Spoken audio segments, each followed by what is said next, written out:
How's it going? Thralls Metal here again. I'm Necrotic Nick, and I'm going to continue on with this underrated albums thing. Still doing death metal, except now we're doing the late 2000s. Pretty much from 2005 to 2009 is where I went. And I just picked out 10 albums I think are slightly underappreciated or just not as well known that I think are worthy of discussion and are really good. So let's just get this started. Centinex, World Declension. Centinex is a pretty fucking awesome Swedish death metal band. They've been around since 1990. They have members that are in Demonical, I believe, right now. Not really sure if these guys are even still around, but this was an awesome album. I dug it like pretty much thoroughly. Like every track I thought was awesome. This was representative of more of a shift towards melodic death metal for this, but not entirely. Like this still had that token Swedish death metal sound. It still had the buzzsaw guitars, just a tad bit more melodic. Now with a shift in sound, some people might, move away from them. Some people might embrace them. So generally when you shift sounds, even slightly, sometimes that's a gamble.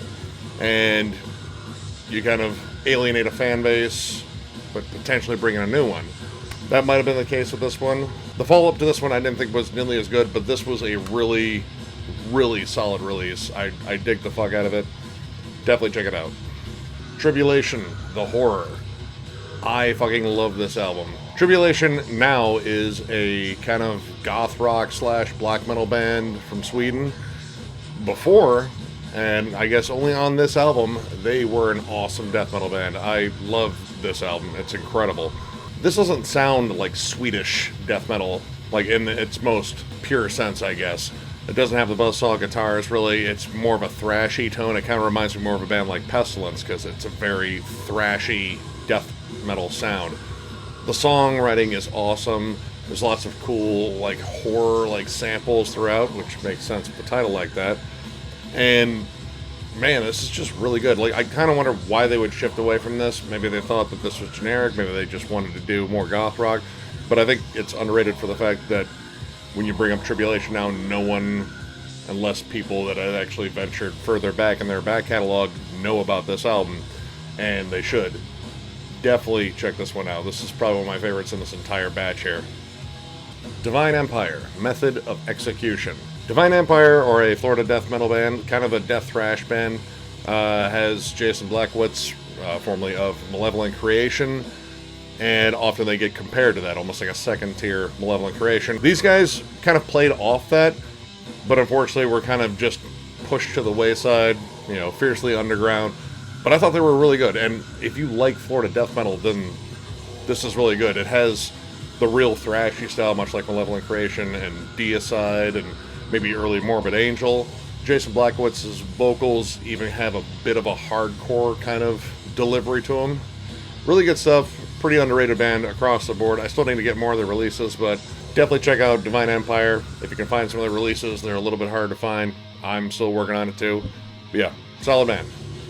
Vile, the New Age of Chaos. Vile they started off as more of a brutal death metal band / almost tech metal, and then slowly started working in little bits of melodic death metal, but in a very tech death sort of way of playing it. This one was representative of one of those turns, and I think it really paid off. I thought the songs were catchier. There was, more melody in there. They were more memorable. It wasn't just a blur of notes and guttural vocals and blast beats. Like, they really worked on honing their craft. Now, this band's been on hold for, I don't know. I think the last release was in 2011, so 8 years, we'll call it. And they kind of always flew under the radar a little bit as far as, death metal. From what I've heard, not many people bring up this band. And it might be because they didn't stick with their earlier style very long before they shifted to this one, which really didn't gain them a lot of additional fans from what I can gather. But definitely check this one out. I really fucking dig it. It's just solid writing. Incredible. Death Breath, Stinking Up the Night. I got this as soon as I saw that little sticker on there that said Entombed, Nihilists, and Helicopters. I knew who they were talking about. It was Nick Anderson. I mean, Nicks are pretty cool people, I think. Might be a little biased. But this is essentially just a kind of a fun project that Nick Anderson did bringing in a lot of fucking buddies, like Scott Carlson's on here doing vocals. God, who else is here? Members of Grave as well. It's just fun. It's very horror themed. It's very tongue-in-cheek. I mean, you can just gather that from the title, but songs like Chopping Spree, Heading for Decapitation. You even have a Cthulhu chant, so there's even Lovecraftian horror on this, but it's all done with this tongue-in-cheek sense about it that makes it so much fun. It's not like straightforward Swedish death metal in the sense that it's almost more punky. Like there's a lot of D beat in here, and the guitar tone is not indicative of Swedish death metal. It's kind of just dirtier, almost kind of like crust punk. I fucking love this album. It's a fuckload of fun to listen to, and even more fun to sing along with, especially if you can get the lyrics. It's ridiculous. If you love horror movies and death metal, this shit right here. Gorefest, Rise to Ruin. Gorefest was an awesome death metal band from, I think, either Netherlands or Denmark. Fuck, I think it's the Netherlands. This was their final album. They broke up not too long after this album, and it was a shame because this album was incredible. Now, they started off putting out some really, really good early old school death metal, especially their album Mind Loss. That's, I think, a classic in some circles. It should be. It's awesome.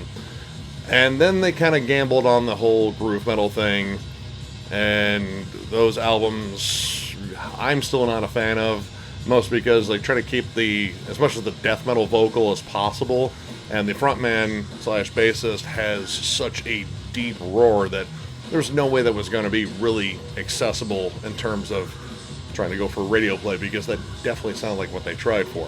They kind of broke up for a while, reunited, and did a couple albums, and this was the last one they did, and it was a return to form. Heavy as fucking hell.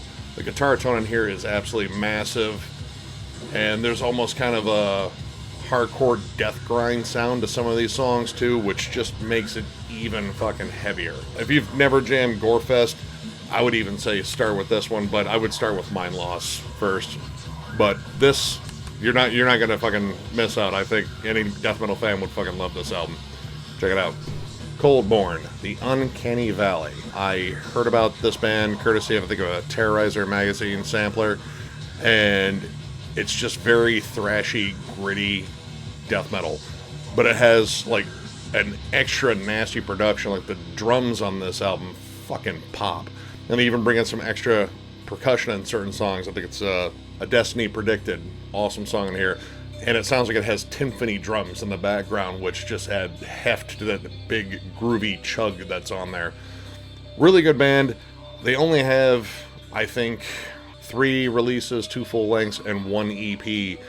And despite it always says active on Encyclopedia Metalum, and I keep waiting to hear more from these guys, they haven't released anything since this one, and that was 2006. I don't know many people that actually know this one. I've jammed this for a lot of people that were big into death metal, they'd never heard it, so I would definitely say it's underrated. Check it out. I think it's really fucking good. If it's fast and fucking just nasty and aggressive, yeah, chances are I'll probably like it. So yeah, Coldborn, check them out. Coldworker, Rotting Paradise. Different kind of cold. This one's actually spelled right. That one's with a K. This is an awesome fucking death metal slash death grind band from Sweden, I believe. The drummer for this band was actually an awesome, and they really kind of labored that with the advertising that, you know, former members of Nawesome. This band started off as more of a grindcore act. Their first album, really good.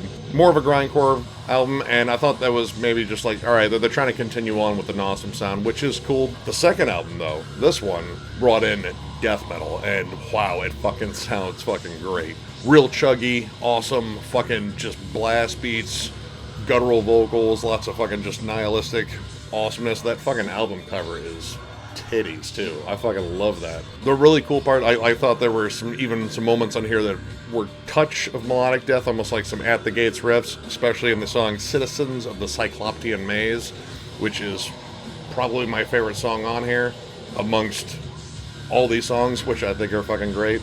If you've never jammed Coldworker, I would say start right here and then go ahead and jam the other 2 albums. There's not much by these guys. They've been broken up for, I would say, at least 6 years. But yeah, Coldworker, Rotting Paradise, check it out. Hail of Bullets, A Frost and War. This is probably the most well-known one I think I have on here, namely because Martin Van Druyen from Pestilence and Asphyx fame is on here, and this was such a fucking heavy album. This came out on Metal Blade too, so it actually got good promotion. This pretty much carries on with the Asphyx sound, except strictly war-themed, which Asphyx covers a lot of that, but they cover a lot of other just subjects, you know, death, the occult, blah, blah, blah. But this one was very much historically, you know, talking about certain battles and such, which was really kind of cool. I like a good theme like that. The production on this album is fucking fantastic.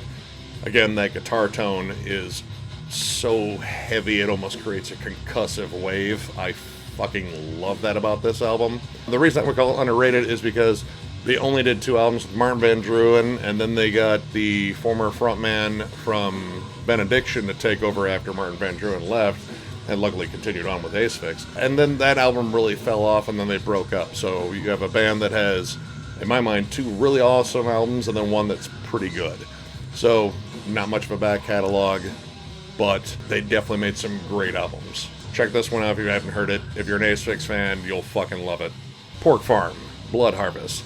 This is an EP that came out on Deep Send that I picked up in a used bin, I forget where, years ago. And this is really solid brutal death.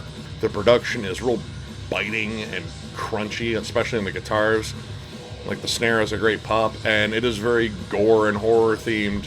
And I dug it, but there's really nothing else by this band. None of the members really show up as being in members of other bands. I wonder what happened to these guys, because I really like this one. This is a solid EP. It's only 6 tracks. They're only about in like a 3-minute range, but they all pretty much just beat the living shit out of you, much like you expect brutal death metal to do. But yeah, just kind of vanished into obscurity. Really kind of an unknown history about these guys, and I definitely think it would make it underrated because I think it's really good, and I'd love to hear more, but who knows what the hell those guys are doing. But yeah, Porkfarm, check them out. Well, yeah, that knocks out another underrated album section. Next one, I will be doing the early 2010s, and then that will be it for death metal. And then we're going to move on to, I don't know, maybe thrash metal, maybe black metal, maybe grindcore, maybe stoner metal. I don't know. I'm just running down genres now. But anyway, if you like the video, give it a thumbs up, and if you're new to the channel, subscribe. We do shit like this all the time. Catch you later.